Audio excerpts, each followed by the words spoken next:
Hello বন্ধুরা, আজকে আমি আপনাদের সাথে শেয়ার করব স্পেশাল আলু ভাজা রেসিপি।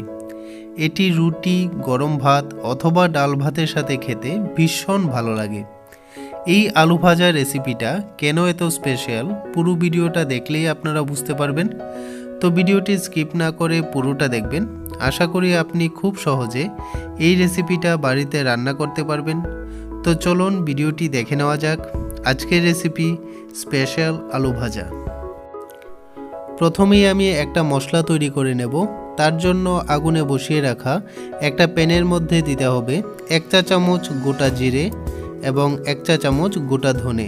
তারপর আগুনটাকে লো টু মিডিয়াম ফ্লেমে রেখে এগুলিকে 1 মিনিটের মতো ভাজতে হবে। খুব বেশি ভাজার দরকার নেই, মোটামুটি 1 মিনিট ভেজে নেওয়ার পর আগুনটাকে বন্ধ করে দিয়ে একটা হ্যান্ড গ্রাইন্ডারের মধ্যে এগুলিকে নামিয়ে নিতে হবে।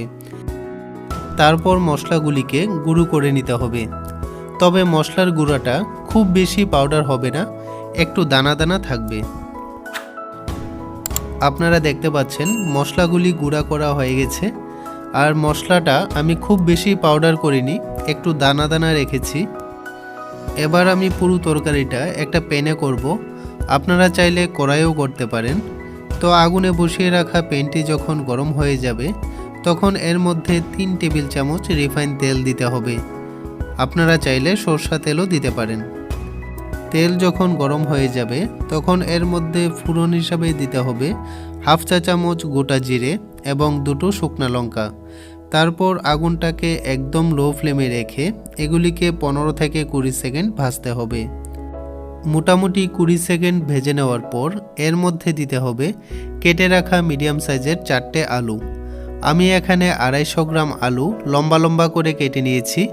আপনারা আপনাদের পছন্দ অনুযায়ী যে কোনো শেপে কাটতে পারেন।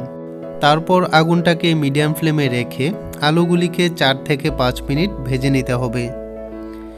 মিডিয়াম ফ্লেমে আলুগুলিকে মোটামুটি 5 মিনিট ভেজে নেওয়ার পর এর মধ্যে দিতে হবে স্বাদ মতো লবণ,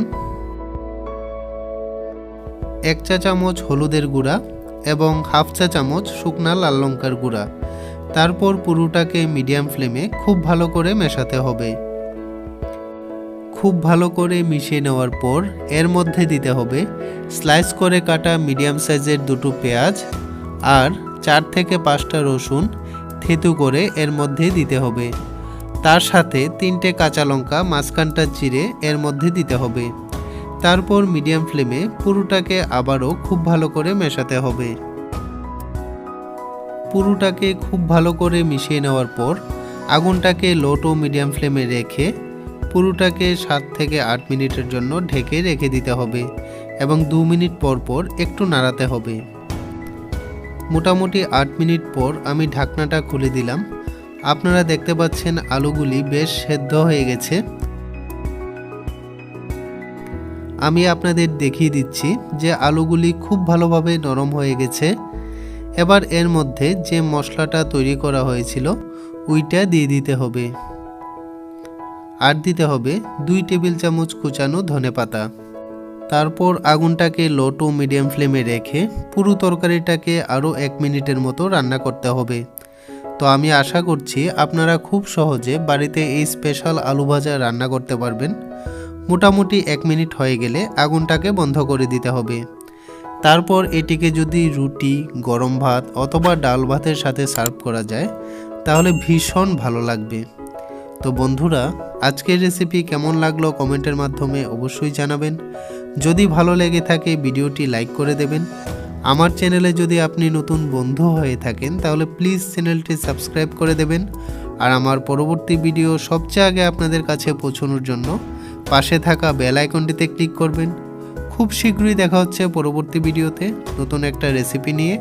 ততক্ষণ আপনারা ভালো থাকবেন, সুস্থ থাকবেন। ধন্যবাদ।